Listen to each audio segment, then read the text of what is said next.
Good morning everyone. புதன்கிழமையான இன்னைக்கு தங்கம் விலை பார்த்தீங்கன்னா லேசா சரிஞ்சிருக்கு. வாங்க தங்கம் எவ்வளவு சரிஞ்சிருக்கு, வெள்ளி எவ்வளவு சரிஞ்சிருக்கு அப்படிங்கிறது இந்த வீடியோல ஃபுல்லா பார்க்கலாம். முதல்ல வெள்ளியின் விலை பார்த்துட்டு அதுக்கப்புறம் தங்கத்தின் விலை பார்க்கலாம். வெள்ளி இன்னைக்கு ஒரு கிராம் பார்த்தீங்கன்னா ரூ. 87.40. நேத்தை விட இன்னைக்கு கிராமுக்கு ஒரு 10 பைசா தான் குறைஞ்சிருக்கு.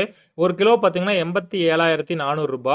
கிலோவுக்கு ஒரு ரூ. 100 குறைஞ்சிருக்கு மக்களே இன்னைக்கு அதிகாலை நிலவரப்படி. வாங்க மக்களே அடுத்து தங்கத்தின் விலை பார்க்கலாம். 22 கட் ஆபரண தங்கம் இன்னைக்கு ஒரு கிராம் பார்த்தீங்கன்னா ரூ. 6,399. நேத்தை விட இன்னைக்கு கிராமுக்கு ரூ. 1 தான் குறைஞ்சிருக்கு. ஒரு பவுன் பார்த்தீங்கன்னா ரூ. 51,192. பவுனுக்கு ரூ. 8 இன்னைக்கு காலையில் நிலவரப்படி குறைஞ்சிருக்கு மக்களே. வாங்க அடுத்து சுத்த தங்கமா 24 கேரட் பார்க்கலாம். இன்னைக்கு ஒரு கிராம் பார்த்தீங்கன்னா ரூ. 6,981.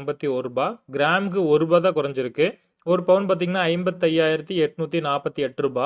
பவுனுக்கு ரூ. 8 இன்னைக்கு காலையில் நிலவரப்படி குறைஞ்சிருக்கு மக்களே. சரி மக்களே, புதன்கிழமையான இன்னைக்கு இதுதான் இன்னைக்கு தங்கம் மற்றும் வெள்ளியின் விலை நிலவரம். தங்கம் விலை மேலும் அதிகரிச்சாலோ குறைஞ்சாலோ நம்ம சேனல் அப்டேட் பண்றேன். மறக்காம நம்ம சேனலை சப்ஸ்கிரைப் பண்ணிக்கோங்க. நன்றி.